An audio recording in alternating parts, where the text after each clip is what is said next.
Should I invest in an index fund or stick to the traditional individual stock picking? Well, in this video we're going to unwrap this topic and expand on why in the short term, for me, index funds are a no-no.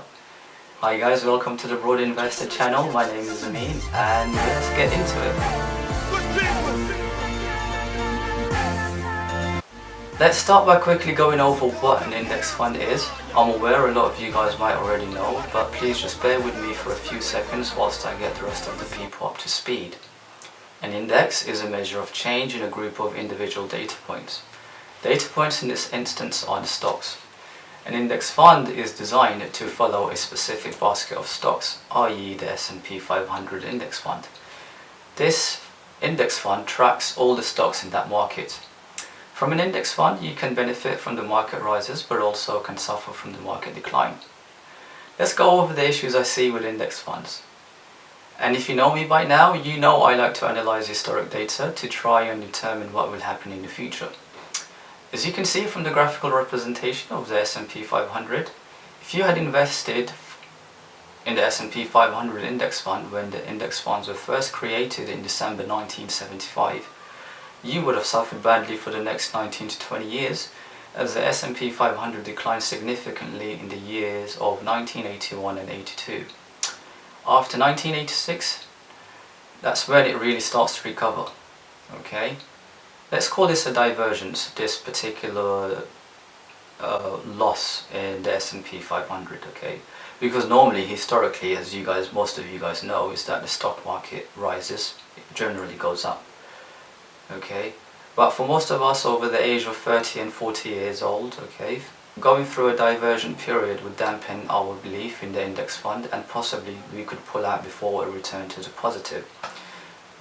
That sounds very detrimental, isn't it? So with all that said, okay, let's review the current market that we're in. Okay, the US economy is predicted to contract by 17% in Q2 of this year. Keep in mind Q1, the US economy has already shrunk by 5%. This could lead in a recession there. The UK economy has already shrunk by 20%. Okay.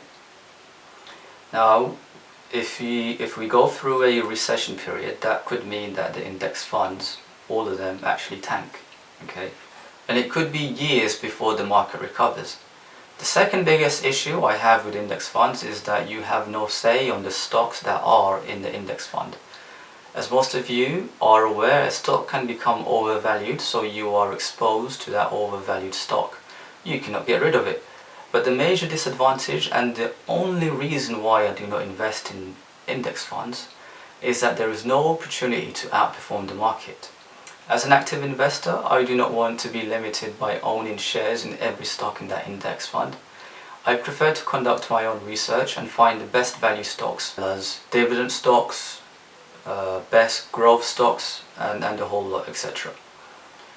So my ultimate goal is to position myself with a portfolio that is outdoing the market. I believe with the account provider Vanguard, the minimum money you can put forward to invest in the index fund is $3,000.